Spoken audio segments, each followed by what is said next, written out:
Hey folks, Triple Crown here, coming to you from Vancouver, British Columbia. This is a round 14 summary Operation Cool Summer. We are on the eve of round 15 and the conclusion of this game. And currently, the Axis have the exact amount of victory cities and objectives to win the game. I just ran the calculations for economy, and this is what Germany has. They've got 150. Now, this income does not include bonus income, so national objective income. So Germany's Germany, their economy is 115, Italy's 26, and Japan is 77, which there is two bonuses tied to this. So there's the Reich, which is the they have to have a total of 135, and they have 141. And I don't anticipate them losing any, so they are going to secure the Reich point. However, there is an imperial point on the board, which the Japanese are not going to be able to get, but all three together have a combined 218 for their economy. That's their world economy. And now for the Allies, they have to have more, otherwise the Axis get awarded another victory point. And so this is currently the Allies that only have 190, which is not very good. UK 38, FEC 24, ANZAC 12, South Africa 4, Canada 12, the KMT 1, and the US has 99. Now, just to clarify, I just thought about this, and I'm glad I did, is because the Russian capital has been captured. So the territories that have not been captured, does that money get awarded to the Allies? And I'm saying no. So you know that's not part of their economy anymore, so it should not count. Let me know in the comments if you feel this is different, but we've got just a couple territories here, Tinda and Soviet Far East and Kamchatka, but also here, this convoy zone, which also goes towards the Russian economy if they are in control of their capital. So that is that. There's a couple other objectives here that are still in play. One of them is Cairo, which is also tied to the waterway point. So this is currently what's sitting in Cairo, and I think that's about 45 units sitting there, combined American and British. And if the Germans come in with everything they've got, which is this massive stack here, and all of their aircraft, they built a couple bombers back here in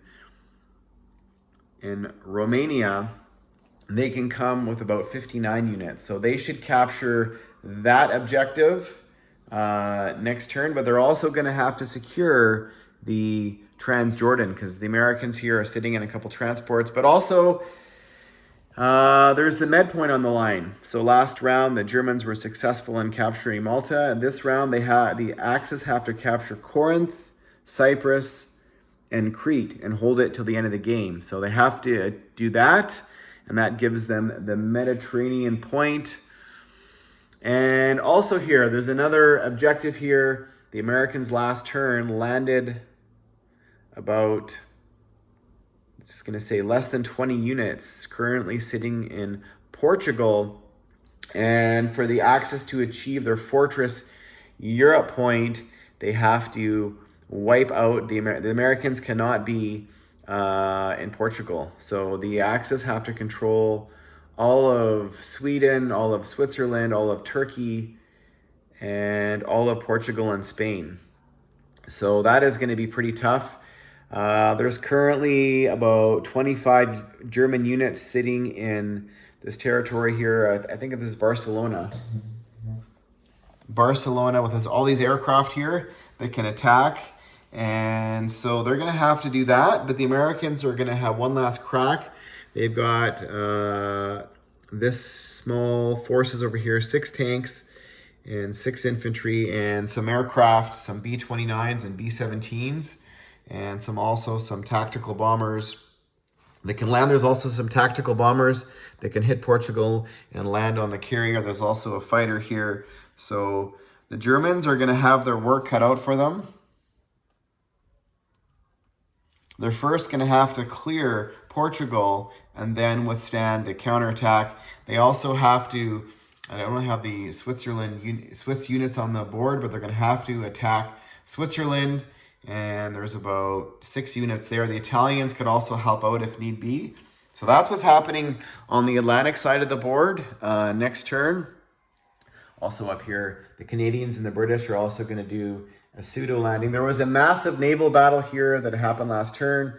The Germans could have scrambled 8 fighters to it on the second wave where the Americans attacked, but they figured that they were going to lose that battle, which meant that it was actually better for them to have their 8 aircraft to attack Portugal next turn and maybe, do something slightly different if that's what they wanted to do. So that happened. Over here in the Pacific, there was a massive naval battle. So the Americans came and attacked the Japanese, and they had this significant better dice. And what helped the Americans, the units were very similar in terms of the amount of naval units, but the Americans had 2 B-29s. That was the difference maker. So the B-29s roll 4 dice at 4. And so when you're rolling 2 of them, 2 bombers, you're rolling an additional 8 dice at 4 per turn.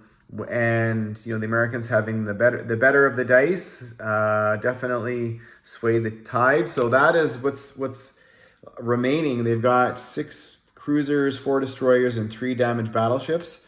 The Americans also came in and liberated the Philippines. MacArthur returns. However, the Americans made a tactical mistake. They were not sure if they were going to win this naval battle up here, which they could have lost. So they sent their transports south to the Philippines, and that was a mistake because the Japanese can attack it next turn and sink all the American transports with their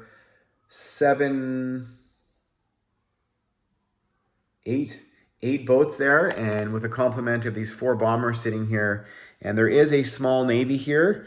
There is a British carrier that has the Anzac fighter, a couple submarines and destroyers, and a bunch of transports. The Americans did build a Seabees air base next turn, so that allowed them to land the 3 aircraft, so they have a scramble, but I don't think they're going to win that.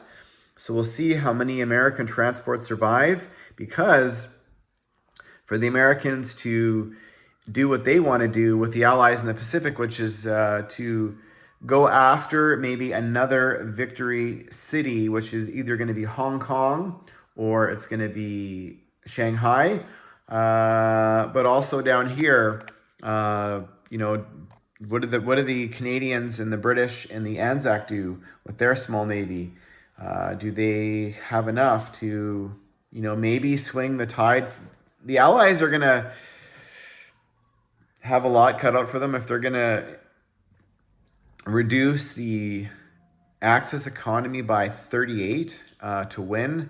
They're going to have to secure all these mining. So they have to secure 19 points next turn to swing the world economy objective. I don't think they have enough to do it. But we'll see. We'll see what the Americans. They've got a small navy over here with no transports. The Canadians and the British have a transport here. There's also a transport sitting off the coast of Hawaii, which is Canadian, and another Canadian transport here sitting off the coast of British Columbia. So we'll see what happens. And the Anzac have another transport sitting here. So they have to capture Dutch New Guinea. They have to capture Java.